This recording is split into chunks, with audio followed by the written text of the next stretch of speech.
Vamos a hablar de algo que fue infame para nuestra historia, que tristemente se recuerda muy poco porque es importante recordar para entender el porqué de las cosas y a partir de ahí ver cómo proyectar el futuro.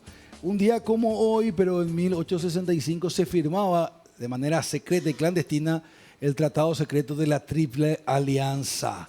Así es, está con nosotros, les quiero contar, para nosotros es un honor que esté hoy feriado acá, una persona que yo particularmente admiro mucho como amante de la historia, el doctor Eric Caballero Campos, quien es doctor en Historia por la Universidad Nacional de Asunción, magíster también en Historia del Mundo Hispánico por el Consejo Superior de Investigación Científica de España y otros grandes títulos que tiene. Docente también, él ayer fue su día, presidente del Centro Paraguayo de Ciencias Históricas y también miembro de la Sociedad Científica del Paraguay, entre otras cosas. Así que acompáñenme, por favor, vamos a disfrutar de este momento, aunque el tema sea duro, y vamos a aprender todos juntos. Acompáñenme.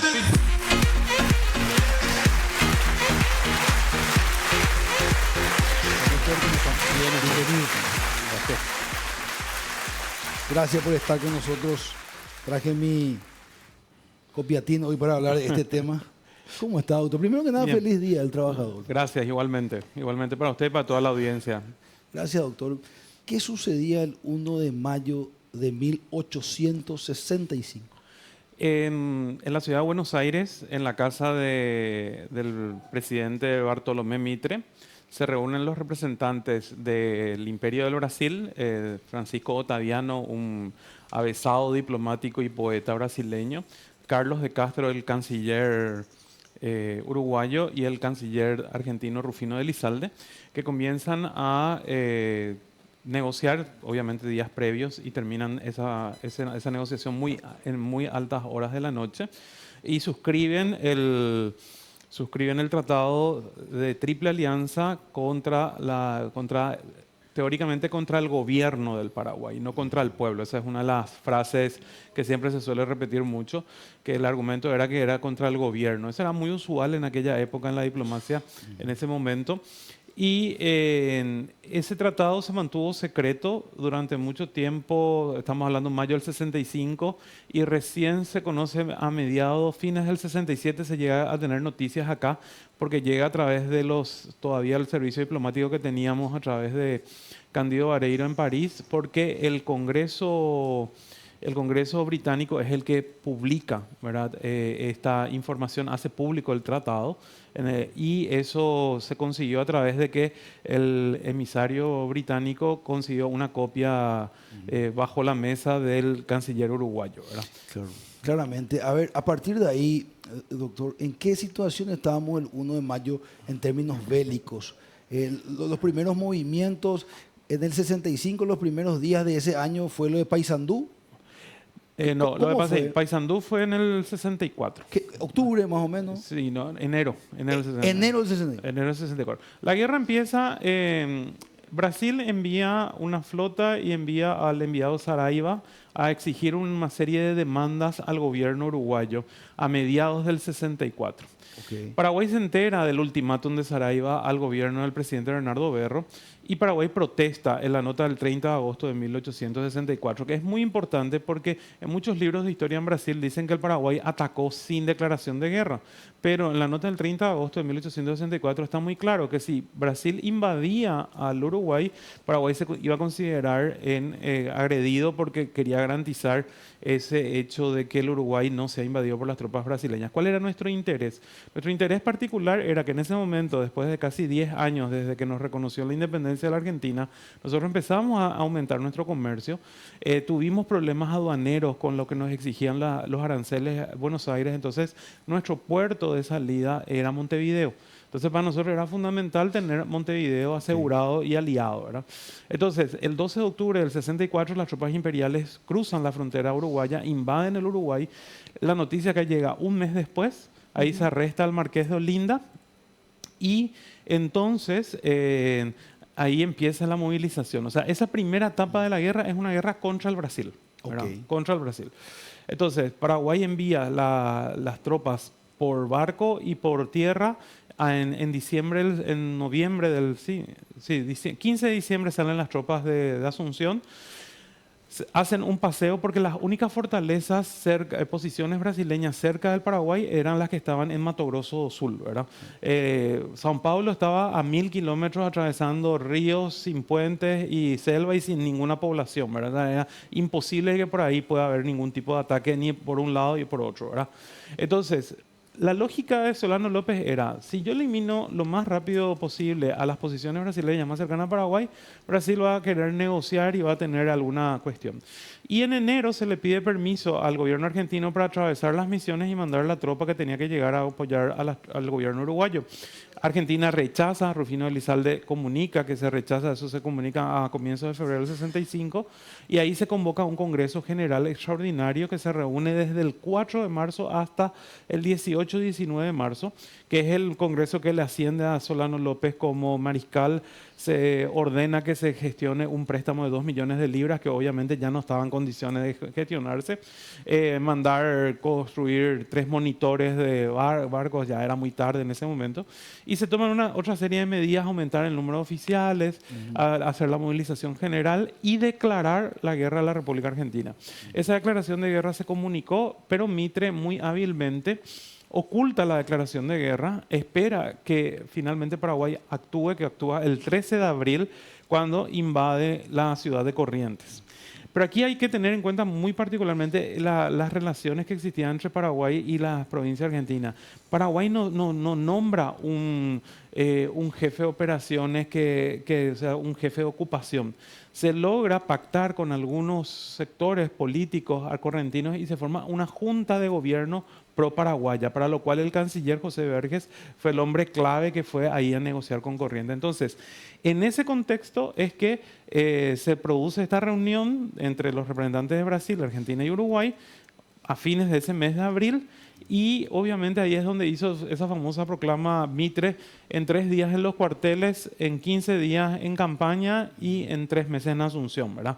Que esa frase parece muy soberbia y todo lo demás, obviamente, pero era más o menos la mentalidad de todos. Por eso es que esta guerra fue muy, muy cruenta, porque todos pensaban que la guerra iba a ser rápida. O sea, Mitre pensaba que en 3 meses iba a llegar a Asunción. Claro. Solano López pensaba que Brasil no se iba a animar y capturando sus fortalezas más cercanas, como lo hizo realmente en 15 días.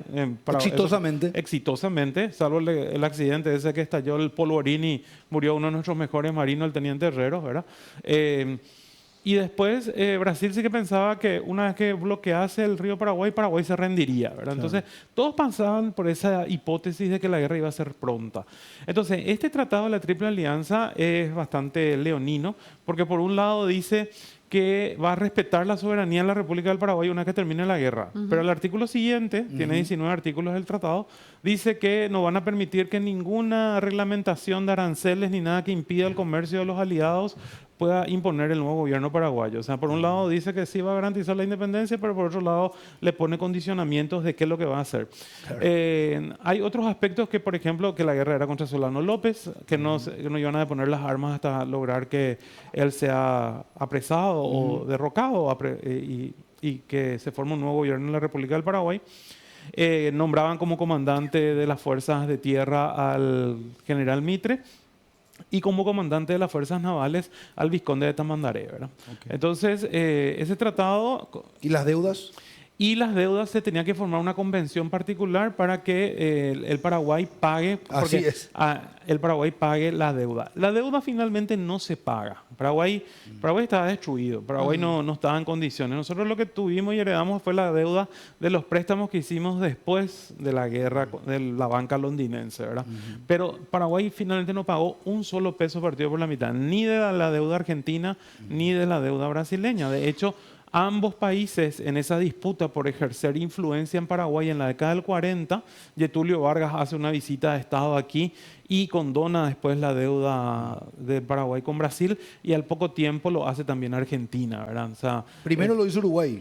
Uruguay lo hizo en 1885, pero esa era la deuda más pequeña. La deuda más grande era con el Brasil, porque Brasil movilizó casi 100.000 hombres. Porque te querían cobrar todo. O sea, ellos pretendían de que todos los gastos que ellos incurriesen durante los años de la guerra sean abonados por la República del Paraguay.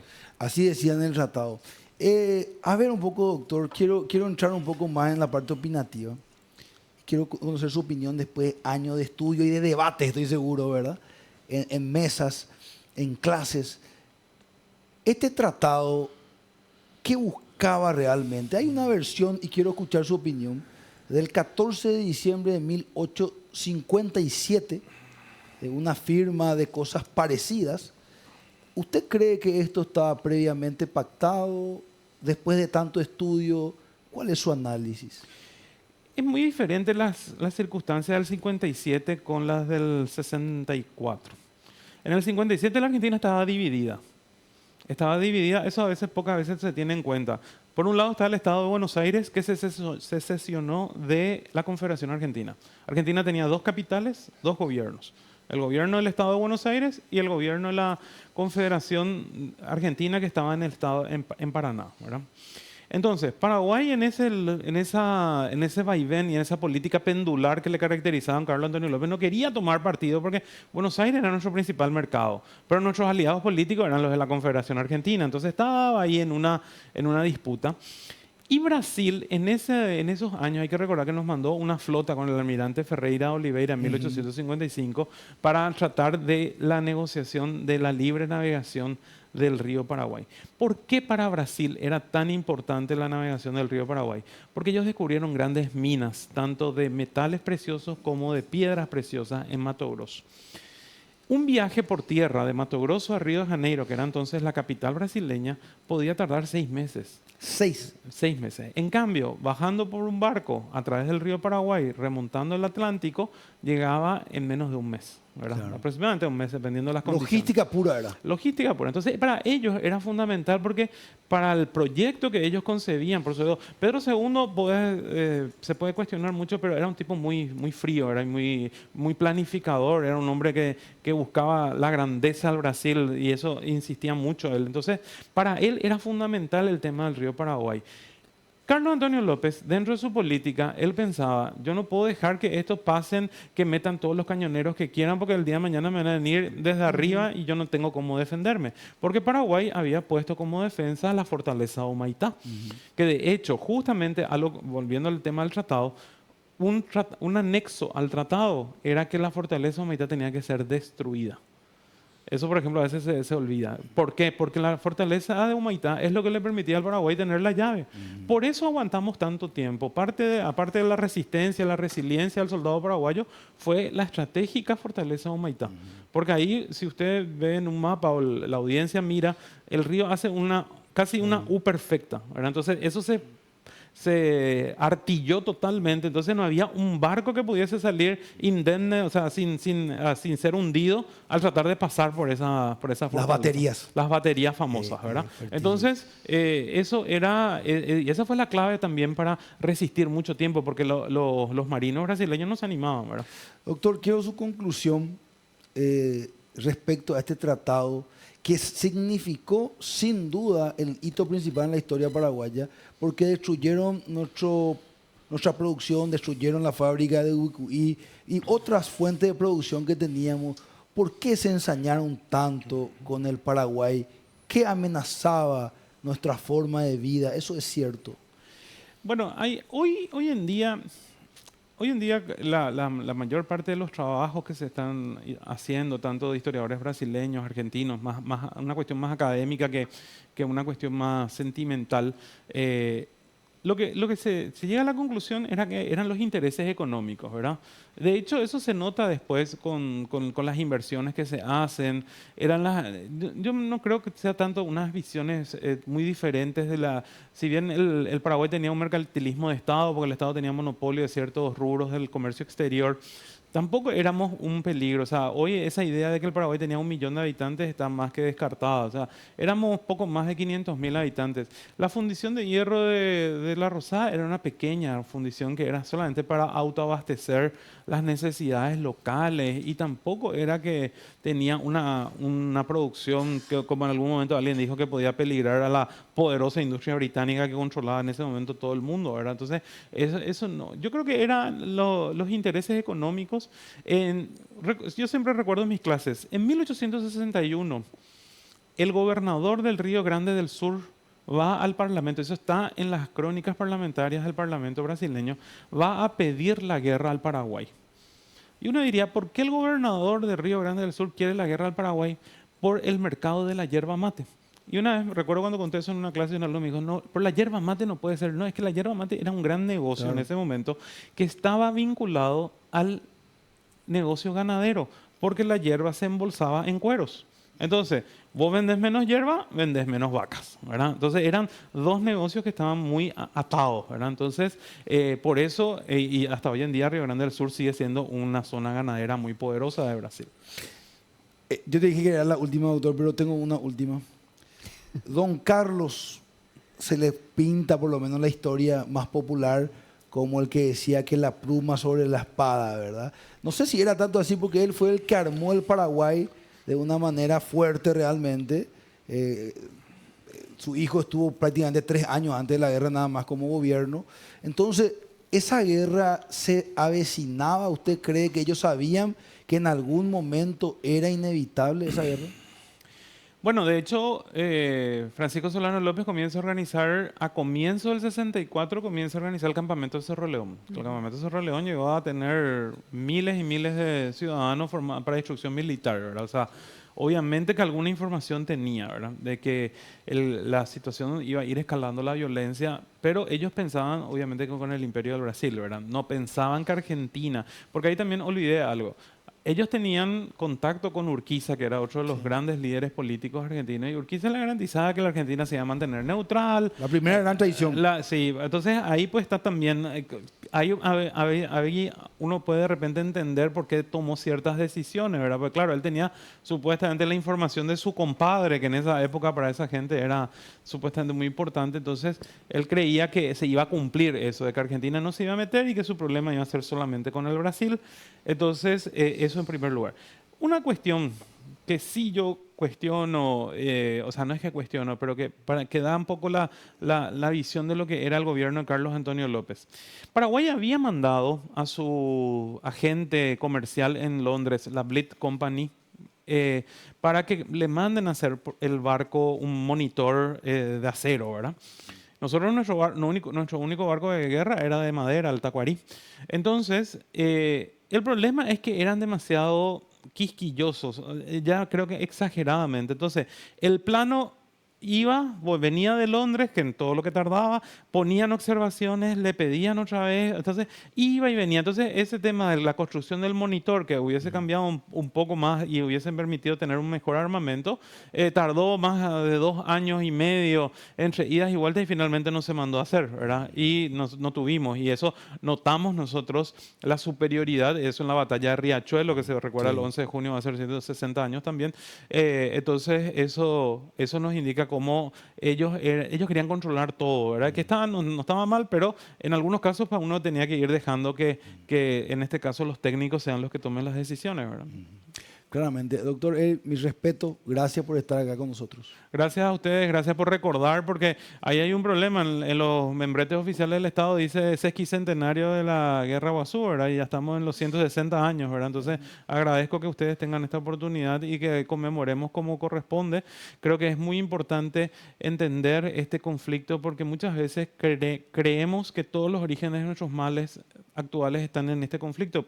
Obviamente tiene su influencia, ¿verdad? Pero creo que después de 160 años tenemos que mirar con otros ojos lo que significó y por sobre todo recordar el dolor de que casi en el escenario más optimista, el 50% de la población pereció en 5 años. Qué duro. Aprendo mucho yo del doctor Eric Caballero.